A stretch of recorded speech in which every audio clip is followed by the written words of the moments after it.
Are you content with where you are right now? Or more to the point, are you content with your life as you know it? Let's find out what one of the great 20th century poets has to say about being content.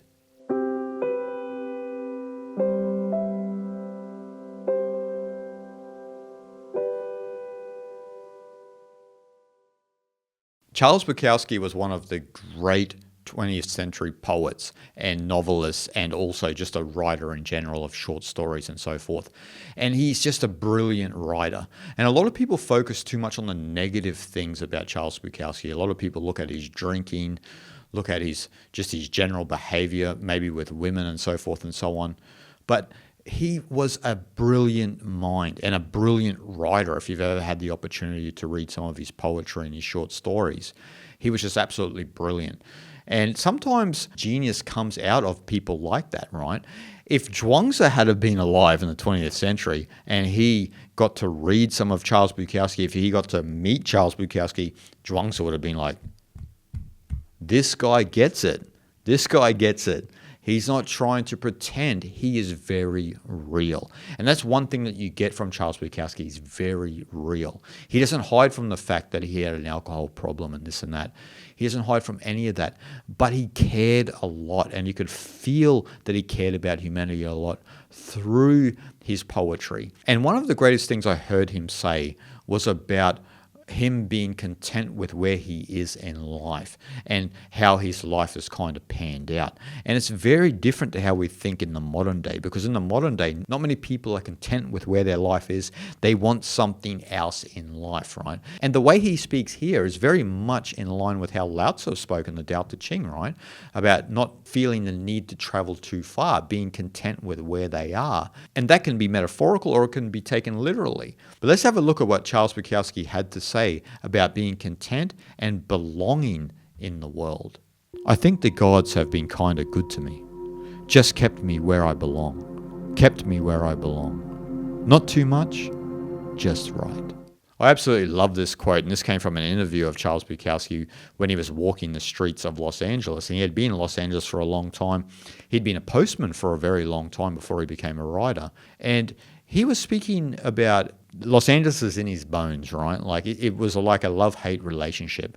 But he was talking not only about Los Angeles, but also his life in general, about how he has been kind of kept a certain way because that's what fits him. That's what suits him, right? A lot of people in the world try to do this or that, but then they find that they don't really adapt to a certain thing, right?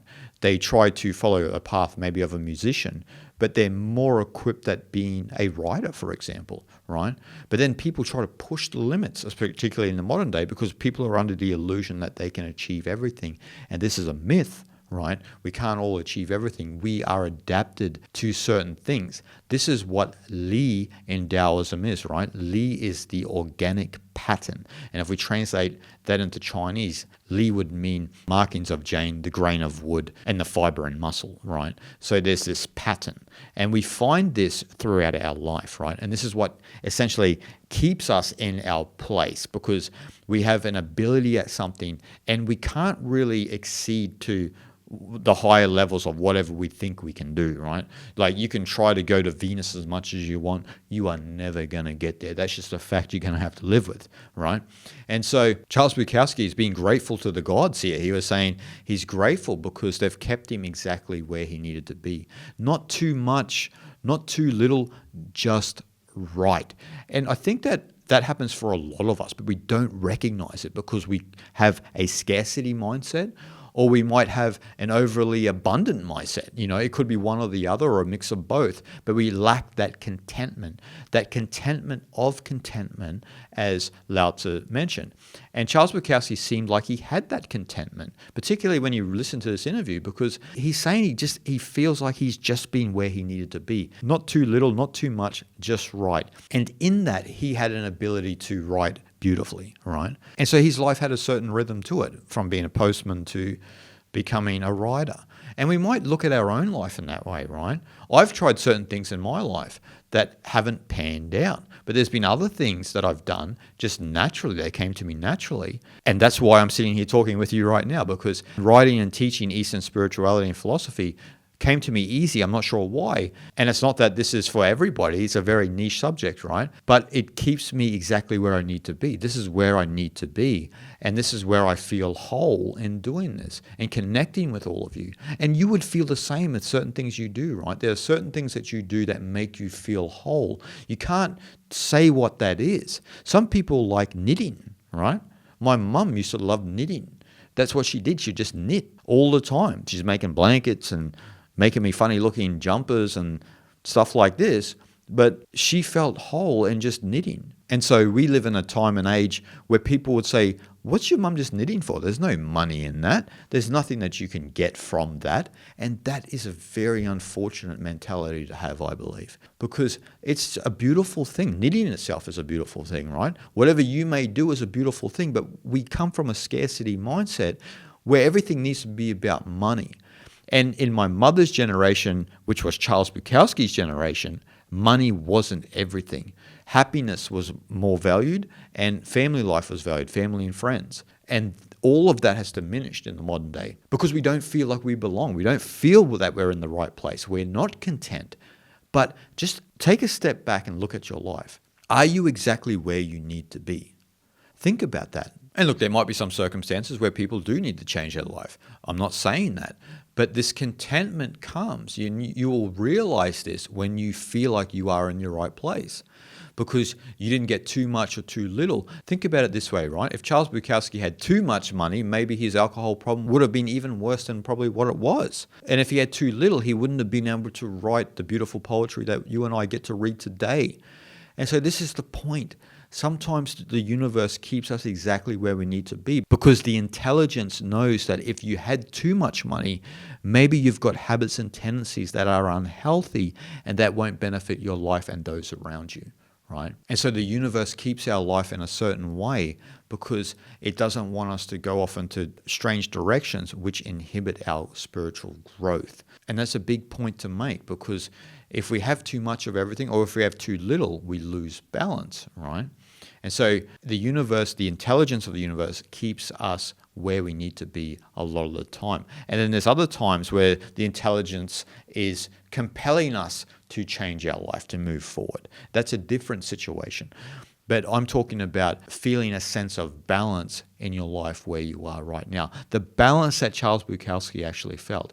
Charles felt that his life as a postman living in Los Angeles and becoming a writer was exactly where he needed to be. He didn't have too much money, but he didn't have too little as well.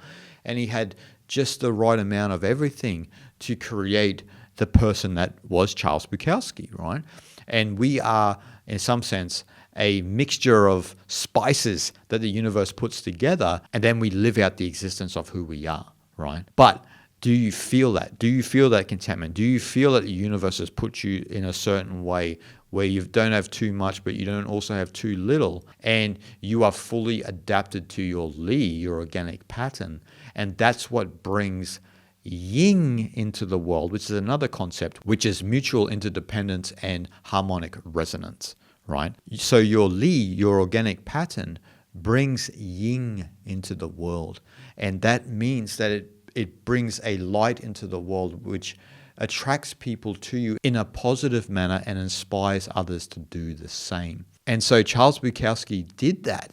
He really did that. He lived Li and Yin. And you can say what you will about his drinking and so forth and so on, but just look at the beauty of the art that he left behind. Push your high moral standards to the corner for a second and have a look at the beauty of Charles Bukowski's words and also the beauty of the human being himself, right?